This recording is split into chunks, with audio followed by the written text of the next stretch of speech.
Continuamos con nuestra entrevista con Juan Ramón Mejía, de la Dirección Política de la Fuerza del Pueblo, tratando este tema que tiene que ver con la guerra de Irán y su impacto a nivel mundial y en la República Dominicana. Yo te quiero preguntar lo siguiente. Tú analizabas el tema del gobierno y el manejo de la crisis.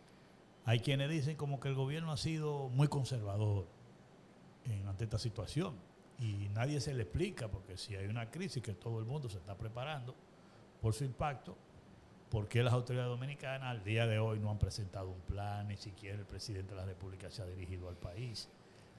Y hay quienes plantean, no sé si tú estarías de acuerdo, que el gobierno inclusive debía de convocar a todos los actores principales de la vida nacional para sentarse, analizar la crisis y de ahí que salga un plan de consenso del país ante la situación. ¿Tú crees que eso es posible? ¿Tú crees que el gobierno estaría en esa actitud?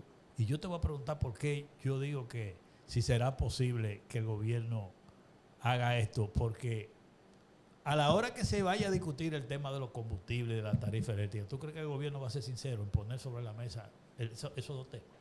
Mira, yo tuve el honor de haber sido nombrado hace 3 semanas secretario de Estrategia Nacional de Desarrollo de la Fuerza del Pueblo, confirmado por la dirección política, ratificado por la dirección central. Y a partir de que me mencionaron la posición, pues yo me he dedicado a estudiar lo que es estrategia, lo que es planificación, el desarrollo de los países europeos después de la Segunda Guerra Mundial, Singapur, Corea del Norte, la misma China, la trayectoria de China. Y realmente los países tienen que hacer consensos, como tú acabas de mencionar, y tienen que hacer estrategias para lograr el desarrollo en términos de desarrollo, pero en términos de crisis, con más razón y con más urgencia, debemos llamar a un consenso a la República Dominicana. Si el gobierno unilateralmente no, si el gobierno sinceriza mucho los precios de los hidrocarburos, de los combustibles y de la energía, aquí hay un caos social. Le pasó a Salvador. En Salvador hubo una crisis del petróleo que nos generó una recesión y nos generó una inflación en la República Dominicana, y pasó lo que pasó en abril del 84. Sin duda, hay que evitar eso. Y está hablando de una persona de la oposición. Hay que evitar eso. Son dominicanos y es la situación de los dominicanos. Ahora, de cualquier forma, habrá que hacer algunos ajustes, porque no puede el gobierno aguantar los subsidios, y en ese sentido, la mejor forma de lograr esos ajustes es el gobierno llamando a todas las fuerzas vivas, no políticas, vivas del país, para tomar medidas conjuntas y sobre un consenso, para que todos a una sola voz salgan a defender las medidas indispensables, las que sean real y verdaderamente indispensables. Porque sin duda, pero para tú hacerle una propuesta al resto del país, lo primero que tú tienes que reunirte. Y vemos un gobierno, no sé, ellos parece que hablaron con Trump y Trump le dijo que eso termina la semana que viene. Se creyeron eso. Y se lo han creído y no han entendido lo que tú acabas de señalar, y que quizás en lo que estamos grabando este podcast se han destruido varios puntos más de producción de refinerías, sí, o de producción petrolera, porque están en una guerra, claro, está pasando, claro, estamos en vivo con eso de la guerra. Claro. O sea que el gobierno tiene que pensar en el peor escenario, sin dudas. Tiene que tener planes para cada uno de los precios de los hidrocarburos, posible precio de los hidrocarburos a nivel interno, posible precio de la energía, posible racionalización de la energía. Van a venir los apagones financieros, sin dudas. Yo no tengo duda de que aquí van a haber apagones financieros, porque no puedo pagarte esa energía por tanto tiempo. Vamos a tumbar plantas ineficientes, vamos a dejarlas de gas y vamos a racionalizar un poco la energía. Eso es prácticamente un hecho, que van a ver eso, porque no veo al gobierno subiendo el costo de la energía, pero ese déficit es inaguantable. Entonces sí, definitivamente los que dicen que deberían estar llamando a un consenso tienen toda la razón. El gobierno, ojalá me escucharan, porque lo que yo quiero es lo mejor para el país y realmente es indispensable que tomemos medidas y que comencemos a trabajar y que se volquen al campo, que la seguridad alimentaria esté garantizada, que los alimentos, el plátano, la yuca, los víveres, el pollo, comience a llegar en menor cantidad y que no haya aquí ni un solo silo vacío que no esté lleno de maíz y o de arroz. Tú sabes que ese planteamiento ante la crisis que tenemos, si se produce un plan como debe ser, ¿verdad?, de consenso, eso implicaría, diría yo, una reorientación del presupuesto nacional, porque el presupuesto fue elaborado en una situación que no era como esta. Y entonces tú tienes un presupuesto que si tú lo tienes como lo tienes ahí, tú estás en una situación completamente anormal en función de lo que hoy tenemos. Sin dudas, el presupuesto ya era 65 que estaba, el petróleo. El petróleo. Ya solamente ese hecho distorsiona absolutamente todo el presupuesto, porque si tú destinas más fondos para los subsidios de los hidrocarburos, pues obviamente vas a tener que sacrificar o educación o salud o inversión. Algo tendrá que sacrificarse. Pero si todo es nómina, este no es el momento. Bueno. Oiga, yo estoy en contra de la botella y de la nómina supernumeraria, pero este no es el momento de quitarla. Sí. Porque ahora sí se te explota el estallido social. Sí. Entonces, vamos a tener un problema de terminar las obras que está haciendo este gobierno, convirtiéndolas en obras improductivas, porque cuando nosotros tenemos un metro que no lo terminan, como el de Mamatingó, hay una inversión de cientos de miles de millones de pesos, miles de millones de pesos, que están improductivos, porque están ahí invertidos, pero no hay usufructo de eso, porque no se termina. Este metro que debió terminarse en 2 años, se terminó en 5. Durante los otros 3 años fue una inversión improductiva. Y esto puede conllevar inclusive que las grandes obras que se viven anunciando, eso hay que pararlo, porque estamos en un momento de crisis. Sin duda. Y el gobierno tú lo ves que te vive anunciando cosas y tú dices, pero es que ellos no se están dando cuenta de lo que está pasando en Medio Oriente. Sí, la actitud de nuestros gobernantes pareciera ignorar lo que está pasando. Pareciera que además de la improvisación, tampoco tienen visión. Es preocupante, definitivamente preocupante. Mi llamado es al gobierno. Algo que me llamó la atención, no sé si a ti te llama a preocupación también, es que todo lo que estamos hablando, que es una situación de crisis preocupante, no solo para nosotros, sino para el mundo entero. Hay quienes dicen inclusive que esa guerra en Irán es ya regional con impacto mundial, y por eso le llaman híbrida. O sea, porque abarca varios países de la región, y además su impacto es mundial. Entonces le llaman una crisis híbrida en este caso, una guerra híbrida. En el caso de nosotros, a mí me llamó la atención que en esta semana, y yo me gustaría ver qué tú opinas de esto, el canciller de la República Dominicana, que me llamó la atención, dijo que las tropas que van hacia Haití para contrarrestar la pandilla llegan a partir del 1 de abril. Yo dije, pero ven acá. Imposible. Pero que yo oí al canciller, entonces yo digo, en medio de la situación que tenemos, o sea, se va a agudizar la situación de Haití, que ese otro impacto para la República Dominicana. ¿Qué te parece que a ti esa declaración? Mira, lo primero que no me parece que, aunque las tropas vienen supuestamente de África y eso, no creo que en este momento se muevan tropas que no sean hacia ese destino del Medio Oriente, pero vamos a pensar que sí, pues fue un anuncio formal. Sí. Para nosotros, imagínate. Bueno, la República Dominicana, lo primero es la seguridad alimentaria, porque nosotros, los problemas de Haití, nosotros tenemos que mandar comida para allá. Para que no vengan para acá. Exacto. O sea, República Dominicana tiene que buscar que esa parte de esas ayudas sea que nos compren alimentos para nosotros pasarle a Haití. Porque en la medida que yo apuesto al desarrollo de Haití, o sea, yo creo en que nuestra solución está en que Haití tenga un desarrollo, que Haití tenga un desarrollo parecido al nuestro, de forma que nuestras exportaciones sean mayores. Es nuestro segundo socio comercial, en ocasiones el primero, Haití. Sí. Probablemente en términos de legales e ilegales, las exportaciones que se van, que no se contabilizan, sea nuestro principal socio comercial, sin duda nosotros tenemos que apostar a que ellos puedan seguirnos comprando, pero que nos compren de aquel lado. Claro. Esa es la importancia. El Estado Dominicano tiene que estar muy atento. Hay amenazas en otros términos diplomáticos con la República Dominicana y el problema de la sentencia constitucional, que hay que estar muy atento. Yo creo que el pueblo está despierto en ese sentido. Sí, a mí me llamó mucho la atención esta declaración del canciller, porque estamos hablando de casi, vamos a decir, de violencia en Haití, porque tú mandas tropas a un enfrentamiento con pandillas, y yo pensé que la preocupación principal del Estado era, como tú dices, la protección de la frontera. Pero entonces el ministro de Industria y Comercio, que andaba por la frontera, lo que fue a hablar fue de negocio. De un muelle seco, que hay o sea, de que para establecer empresas que van a exportar a ese Haití. Yo digo, pero yo venga acá, yo no entiendo, porque si aquí están hablando de guerra en Haití y tenemos la guerra de Irán, ¿cómo tú me estás hablando en la frontera de negocio? Mira, la frontera tiene que estar ultra protegida, porque quienes más recursos tienen para moverse y comprar que lo dejen pasar,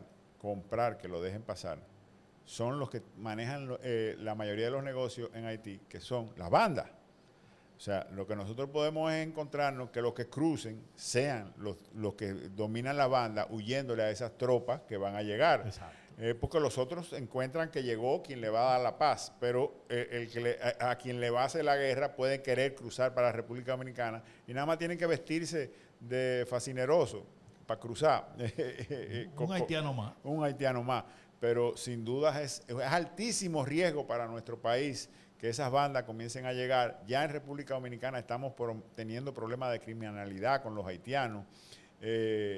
Y nosotros tenemos un problema importantísimo que no hemos aprovechado, la mentalidad del nuevo gobierno de los Estados Unidos para internacionalmente nosotros tomar medidas más severas, porque vamos a ser menos criticados por lo que está pasando, aconteciendo. Claro. Europa tiene un problema también de migración extraordinario y ya también alcanzó unos límites que ya es un problema en Europa. Entonces, hoy en día nosotros podemos defendernos mejor y debemos aprovechar ese entorno. Pero, reitero, yo creo en lo que hizo el presidente Fernández, que hizo una universidad en Haití. Yo creo en generar y apostar al desarrollo de Haití. Son hermanos, pero los quiero en su sitio y yo en el mío. Sí, pero también como también uno tiene que tomar en cuenta, cuando yo me refiero a ese tema de Haití, porque tú señalabas la importancia de nosotros concentrar los esfuerzos en la producción de comida en la República Dominicana. Claro. Y eso trae un tema a colación. O sea, la situación de Haití tú la tienes que relacionar con el tema de producción de alimentos de la República Dominicana por el tema de la mano de obra. O sea, ¿cómo nosotros tenemos una situación delicada en medio de esta crisis? Y ahí es que yo te digo a ti ahora, por ejemplo, yo comparto contigo el criterio de que un esfuerzo primordial debe estar dirigido en medio de esta situación en que está el mundo y la República Dominicana no escapa.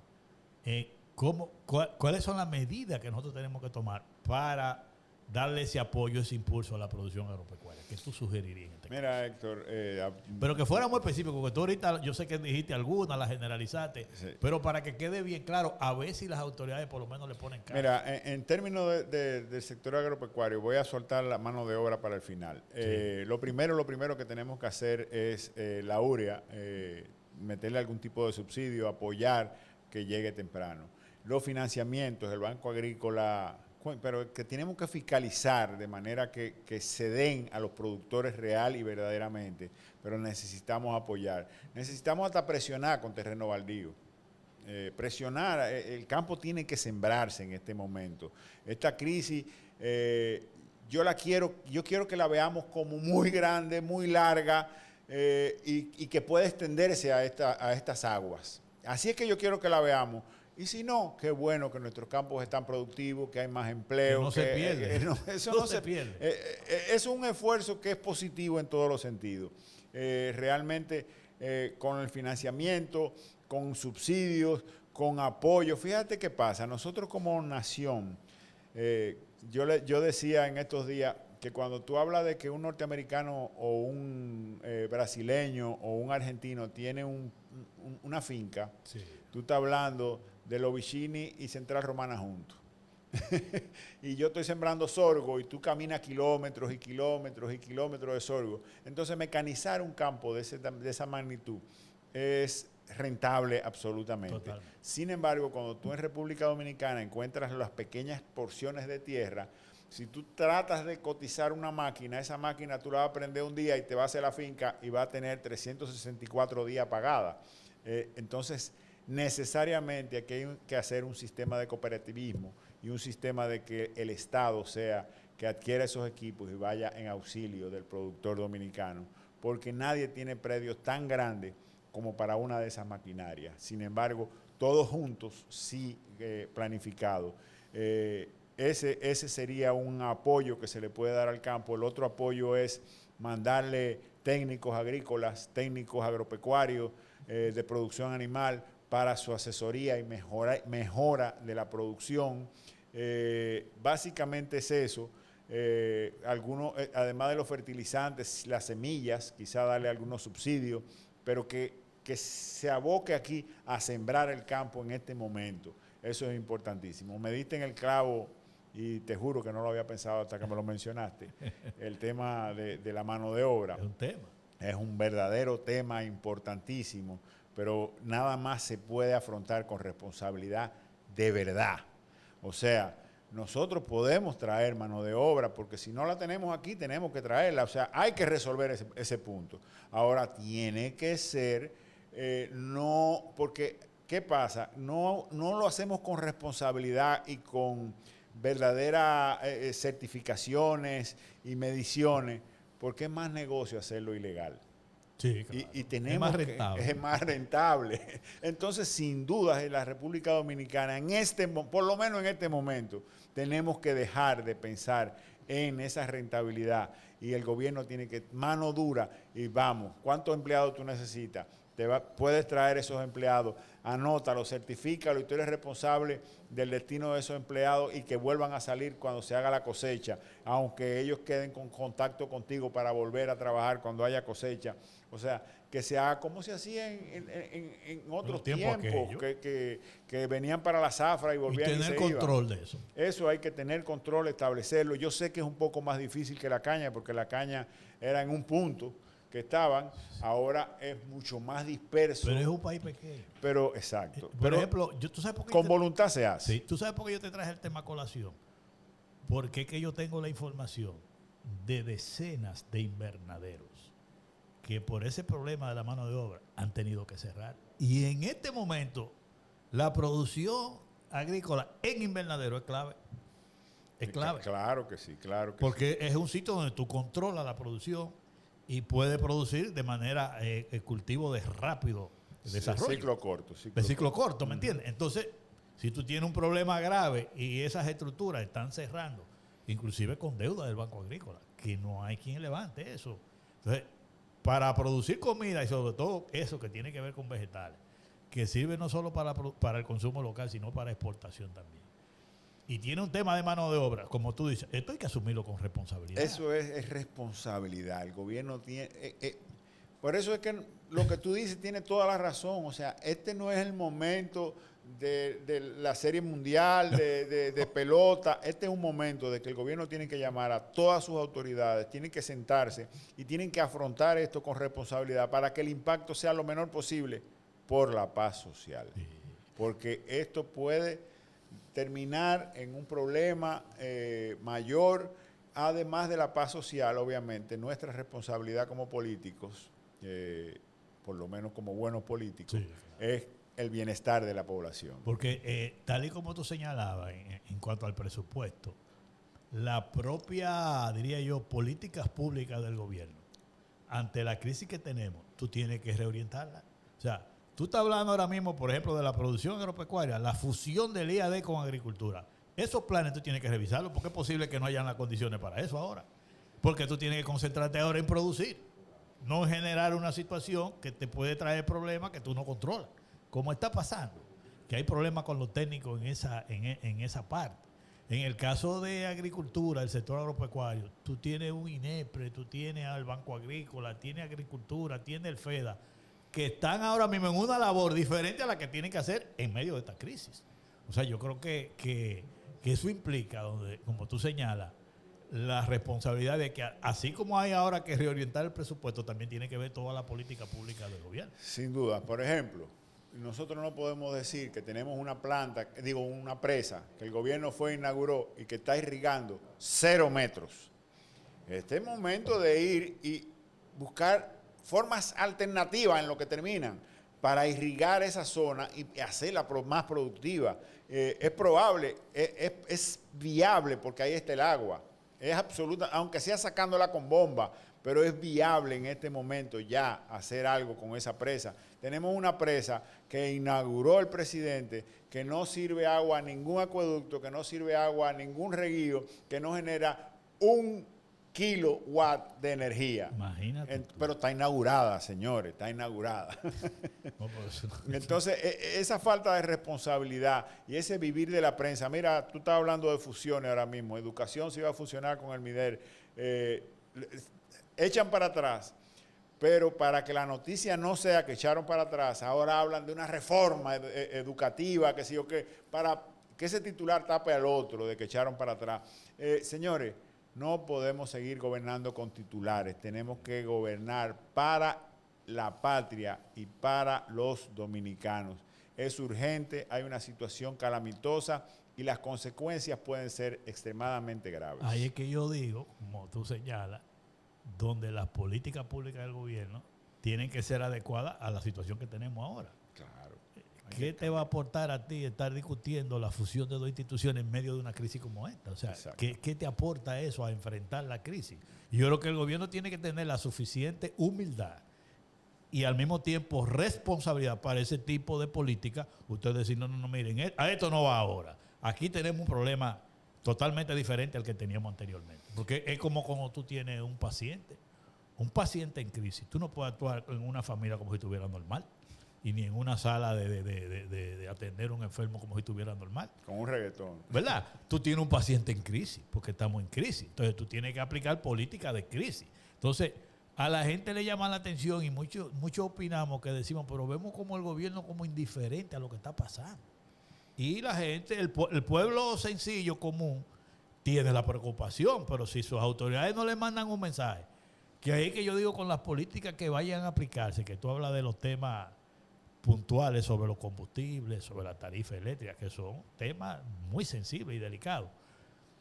Una población, y esto sí yo quiero como que me oigan, y lo hago como un comentario delante de ti, a ver si tú lo compartes. Una población, para tú pedirle sacrificio, tiene que hablarle la verdad y hablarle con claridad. Tú no le puedes hablar como eso que se dice, un discurso mediático de mentira. No.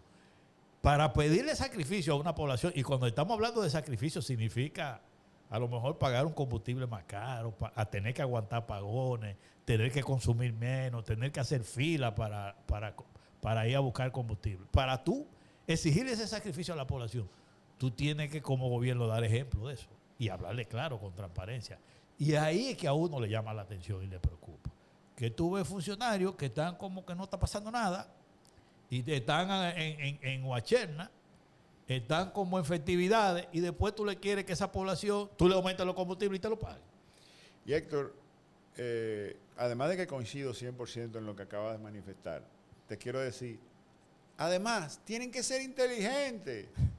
Cuando yo hablo de un consenso, probablemente no sea el hecho de que el consenso estemos 100% de acuerdo. Es complicidad. Si el gobierno ve que la oposición le dice entendemos esta medida, si el gobierno ve que aunque la oposición se riegue, los empresarios salen a decir en todos los sitios había que subir la gasolina porque era inaguantable. Si el gobierno ve, si el pueblo ve que hay una conciencia de que esto está pasando y no es nuestra culpa, eso es ser inteligente. Claro. Pero si usted, como tú dices, lo que tiene es una fiesta y una que voy a fusionar, y mediático, y anuncio, y señores, es el momento de actuar con responsabilidad y con inteligencia. Y es así. Ese consenso, además de que cuando estás haciendo el consenso, muchas de las ideas que tienes pueden ser debatidas Totalmente. y aportarte nuevas ideas que paleen mejor la crisis.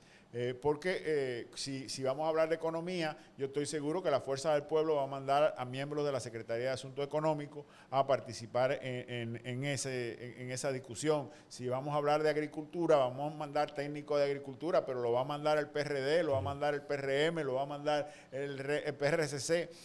O sea, todos los sectores nos vamos a reunir y vamos a generar mejores soluciones o menos malas.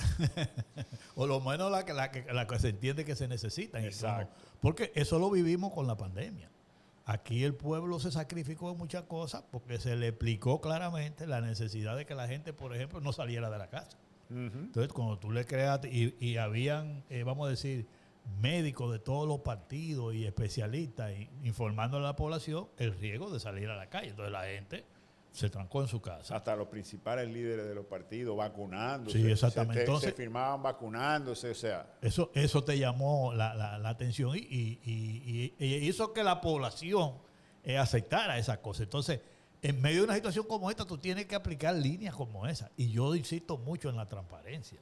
Porque aquí hay gente que de la crisis se aprovecha, ¿tú entiendes? Que hay gente que de la crisis, si tú lo dejas, le sacan un beneficio tremendo. Entonces, la gente no se quiere sentir burlada por 2 o 3. Y cuando yo hablo de eso, me refiero a beneficios económicos. Que hay gente que se beneficia de situaciones como esa. Y entonces eso es muy dañino ante una población que tú le vas a reclamar sacrificio. Entonces, ante esta situación, también tenemos que hablar de los trabajos de la Fuerza del Pueblo. ¿Cómo están ustedes? Porque los políticos tenemos que atender también la situación, la problemática, independientemente de que uno trabaje en los partidos. ¿Cómo van ustedes en esa parte? Bueno, mira, realmente nosotros a nivel nacional ya hemos escogido nuestras autoridades en cada uno de las ciudades, de los municipios, distritos municipales. En términos de la secretaría ya se nombraron todos los secretarios de las diferentes secretarías.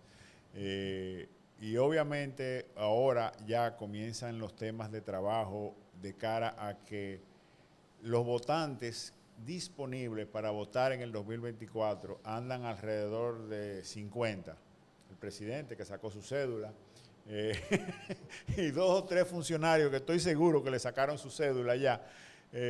Entonces, no hay personas habilitadas para las elecciones de 2028 porque no tienen la cédula nueva. Entonces, nosotros estamos inmersos en un plan de trabajo para apoyar a la población, para edificar a la población, haciendo lo mismo que estábamos hablando, nosotros ayudar a la Junta Central Electoral a que logre que todo el mundo se edule en el mes que le corresponde para, y no importa de qué partido, pero que todos lo hagan para que cuando venza esto puedan hacer transacciones bancarias, puedan participar en elecciones internas de los partidos, puedan participar en elecciones, en las próximas elecciones. O sea, sin duda es un trabajo que se está organizando. También estamos dando cursos, la Secretaría Electoral está muy activa en el sentido de preparar a todo el personal que va a trabajar en las mesas, en las próximas, fidelizarlo, conquistar, armar. Tenemos un plan de fidelización en el partido y prácticamente todas las secretarías están tiradas a la calle. Ahí vi, anoche tuvimos un Zoom hasta muy tarde en la noche y vi formación política que tiene unos planes de formación en 2 sentidos. El principal sentido en este momento es de liderazgo, cursos de liderazgo, cursos de política, pero también se va a dar algunas preparaciones de cómo se compra en el Estado, porque nosotros queremos desde la Fuerza del Pueblo tener un personal a nivel nacional de gente preparada para entrar a la administración pública y comenzar a gobernar desde el día 0, que no sea así.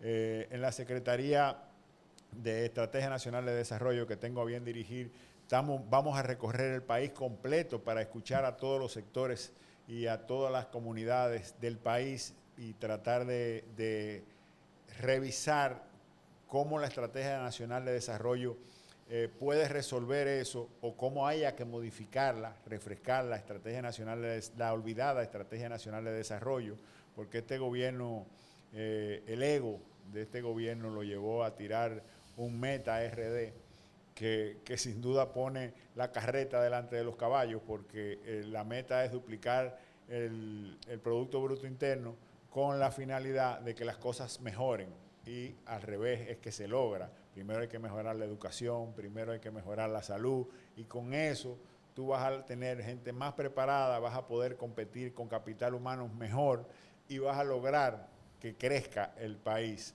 o se duplique el Producto Bruto Interno. Otras secretarías también anoche estuvieron hablando. Esa parte que tú diriges de la estrategia de desarrollo, eso es con mira, ya ustedes van a ir a un proceso de consulta de la población para ir a concluir la elaboración, además de la estrategia, del plan de gobierno que pudiera ejecutar la Fuerza del Pueblo. Claro que sí. O sea, de ahí mismo una combinación de el programa de gobierno que se hizo para las elecciones pasadas, la Estrategia Nacional de Desarrollo, porque todo lo que se planifica, incluso el presupuesto, debería estar ajustado. Hablando de fusiones, la fusión menos indicada fue el Ministerio de Economía, Planificación y Desarrollo, que estaba para darle seguimiento al cumplimiento de la Estrategia Nacional de Desarrollo. Entonces, lo que es planificación no puede estar fusionado con lo que es presupuesto, porque el presupuesto subroga la planificación. Entonces, los planes a largo plazo son algo diferente al cortoplacismo del presupuesto. Tenemos que tener visión como país. Otros países lo han tenido y han sido altamente exitosos. Este no es el momento, quizás, este año es justificable, este año hay que atender este año. Claro. Este año, el presupuesto que se hizo, imagínense la estrategia nacional, pero el presupuesto que se hizo para este año, tú lo señalaste primero que yo, no es válido, porque el dólar, el petróleo iba a estar a 65. Ya cambió todo. Ya cambió todo. El petróleo, el dólar estaba, creo que a 60 y, mira, también 65, casualmente, que para fin de año.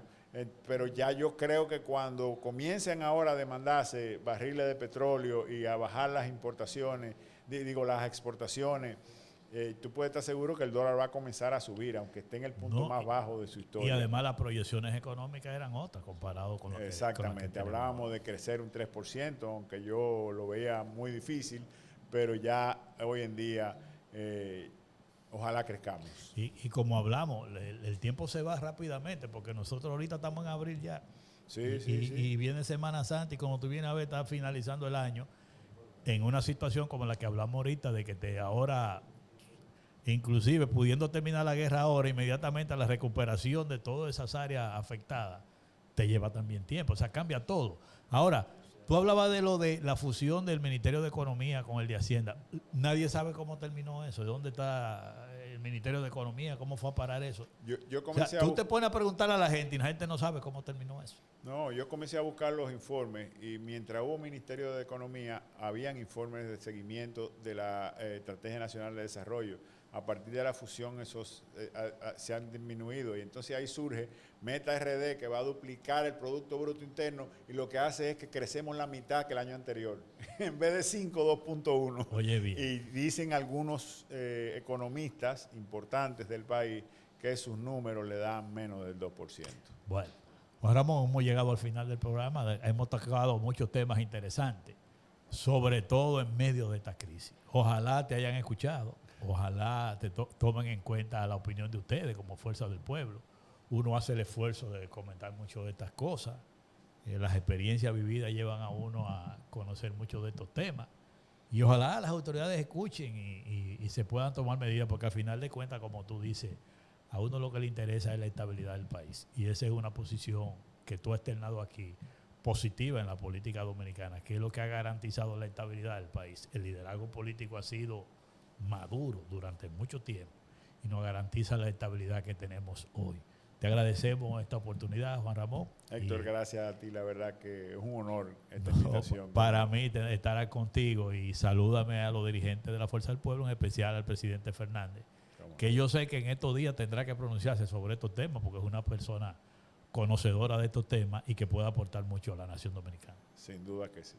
Muchas gracias a ti. A ustedes los invitamos a que nos acompañen en otra próxima entrega de su programa. Así vamos. Bendiciones para todos y muchas gracias.